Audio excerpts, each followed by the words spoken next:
just think people need to take this seriously. They need to follow the medical professional. The more we work together, the faster hopefully we can get past this.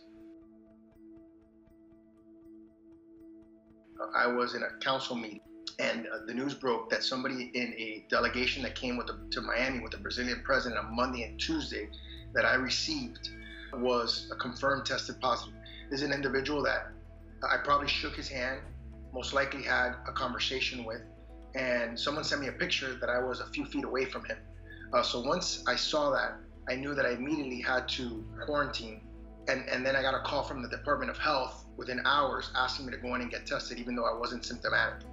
The testing process was basically 2 cotton swabs in your nose, deep in your nose, and 2 cotton swabs deep in your throat against the back of your tongue, put in a test tube, and then they ship it off. I was shocked. I was surprised. I realized this is something that not only going to have ramifications for me personally, but was going to have significant ramifications for the government that I run. I mean, I come into contact with hundreds, if not thousands of people. We're a government of 4,500 employees that services over 500,000 people on a daily basis. So the ramifications of me testing positive were a tremendous weight on my shoulders because I knew that it would be something that would affect a lot of people. I feel great today. Today's probably the best day that I felt since I tested positive. I yesterday had a congestion. The congestion's gone away. I have a little bit of heaviness in my eyes and a little bit of fatigue, but that's very minor.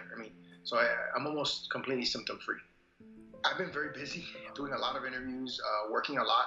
It's been tough for my family, obviously, because I haven't been able to see them, touch them, hug them. So that's very, very difficult. But I've been able to connect with people that I have not connected with in a long time. We're asking people to stay home. We're asking them to remain home unless they have to do something essential.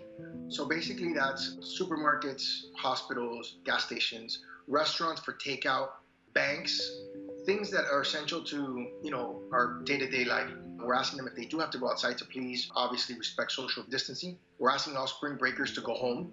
I don't control the beaches, but thankfully they were shut down. And we're hunkering down as we have done during major storms, trying to weather this out so we can get back to normal life as quickly as possible.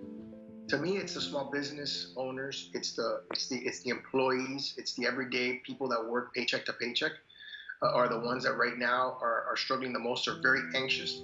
Obviously, we're waiting to see what kind of direct help we get, and obviously FEMA is a big part of it in terms of our reimbursements.